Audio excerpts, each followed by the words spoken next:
తాను అపోస్తలుడుగా పిలువబడుతూ ఉన్న పునీత అంతోని మేరీ జకరియా గారి జీవితములో ప్రభువు చెప్పినటువంటి ఈనాటి సువిశేషపు మాటలు అక్షరాల నెరవేరుతూ ఉన్నాయి.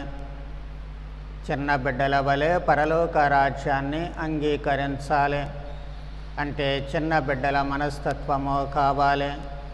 పసిబిడ్డల మాదిరిగా రూపొందించబడాలి అంటే పసితనము నుంచే మనము దైవరాజ్యము ఎడల ఆసక్తి కలిగి ఉండేటట్లు పిల్లలను పెంచాలి అనేటువంటి భావము ఇక్కడ స్పష్టమవుతూ ఉంది. అదే పునీత అంతోని మేరీ జకరియా గారి జీవితాన్ని రూపుదిద్ది గొప్ప పునీతుడిగా మార్చేటట్లు చేస్తూ ఉంది. 16వ శతాబ్దంలో ఇటలీలోని క్రెమోనాలో ఆయన జన్మిస్తూ ఉన్నారు. చిన్నప్పటి నుంచి కూడా ఆయన తల్లి మహాభక్తురాలు కాబట్టి ఎన్నో ధర్మక్రియలు చేస్తూ ఉండేది. ఆమె చేసేటువంటి ప్రతి ఉదారక్రియ, ప్రతి ధర్మము, ప్రతి సహాయము కూడా తన చిన్ని కుమారుని ద్వారా చేస్తూ ఉండేది. ఎవరికి ఏది ఇవ్వాలి అన్నా ఈ అంతోని వారిని పిలిచి ఆయన ద్వారా ఇప్పిస్తూ ఉండేది. తద్వారా ఇతరులకు ఇవ్వడములో ఉండేటువంటి మధురానుభూతి ఏమిటి అనేది ఆయనకు పసితనము నుంచే వంటబట్టింది. ఇతరుల దగ్గర నుంచి తీసుకోవడం కాదు, కానీ వాళ్లకు ఇవ్వడములోనే ఆత్మ సంతృప్తి ఉంది అనేటువంటి భావము ఆయనకు పసితనము నుంచి కూడా నరనరాల్లో జీర్ణించుకుపోయింది. అదే ఆయనను ఒక గొప్ప పునీతుడిగా మార్చడానికి అవకాశము కలిగింది. పెరిగి పెద్దయిన తర్వాత ఆయన వైద్య విద్యను అభ్యసించారు. డాక్టర్గా కొంతకాలము ప్రాక్టీసు కూడా చేశారు. ఆ తర్వాతనే చిన్ననాటి నుంచి తనలో ఉన్నటువంటి ఆ సహాయపడేటువంటి గుణము ఆయనను నిలువనీయలేదు. అందుకే ఆయన ఒక సెక్యులర్ ప్రీస్ట్గా తయారవుతూ ఉన్నారు. గురువుగా అభిషేకింపబడిన తర్వాత తన 26వ ఏట నుంచి ఆయన కేవలము 11 సంవత్సరాలు మాత్రమే జీవించారు. ఈ 11 సంవత్సరాలలో ఆయన జీవితము ఒక మహాద్భుతము అని మాత్రము చెప్పుకోక తప్పదు. ఎందుకోసము అంటే ఆయన పేదలకు, రోగులకు అద్భుతమైనటువంటి సేవ చేశారు. ఆయనకు ప్రేరణ ఇచ్చినటువంటిది పునీత పౌలు గారు. పౌలు గారి జీవితాన్ని పరిశీలించినప్పుడు ఆయనలో ఉన్నటువంటి పట్టుదల, ఆయనలో ఉన్నటువంటి విశ్వాసము, ఆయనలో ఉన్నటువంటి నమ్మకము ఈయనను ప్రేరేపిస్తూ ఉన్నాయి. ఏదైనా సాధించాలి అంటే సాధించేంత వరకు నిద్రపోకూడదు అన్న స్వభావము, అలాగే శ్రమించేటువంటి స్వభావము. పౌలు గారు ఏ విధముగా అయితే ఎవరిపై ఆధారపడకుండా తన కోసము తాను శ్రమించారు, అదే విధముగా ఇతరులకు సహాయపడేటువంటి గుణాన్ని తన క్రైస్తవులకు నేర్పించారో ఈ ఆయనకు ఒక ప్రేరణగా మిగిలిపోతూ ఉంటుంది.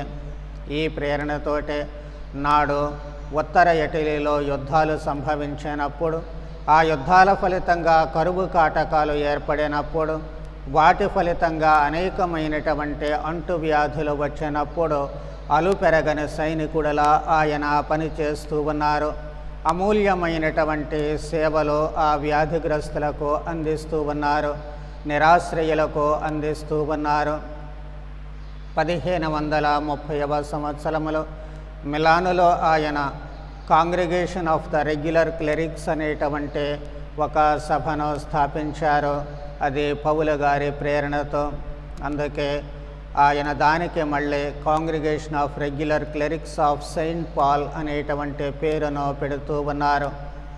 ఎందుకు దీన్ని స్థాపించారు అంటే చాలా ముఖ్యమైనటువంటి కారణము ఉంది.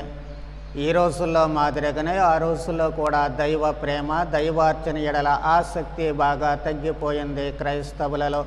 అందుకోసమే దైవార్చన ఎడల ప్రేమను పెంపొందించడానికి, దివ్య సంస్కారాల ద్వారా అసలు శిశులైన క్రైస్తవ జీవితాన్ని జీవించేటట్లు చేయడానికి, ఆ జీవితాన్ని పునరుద్ధరించడానికి ఆయన ఈ సభను స్థాపిస్తూ ఉన్నారు. అందుకే వాళ్ళను మళ్ళీ అక్కడ తల్లి శ్రీ సభ అయినటువంటి బర్నబాస్ గారి పేరు మీద ఉంటూ ఉంది కాబట్టి ఆ గురువులను బర్నబైట్స్గా పిలుస్తూ ఉన్నారు. అందుకే ఈ పరిచర్యను బట్టే ఆయనను మిలాన్ అపోస్తలుడుగా పిలుస్తూ ఉన్నారు అందరూ కూడాను.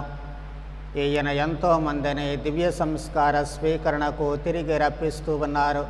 శ్రీ సభను వదిలి వెళ్ళినటువంటి వారిని మళ్ళీ తిరిగి రప్పించగలిగారు.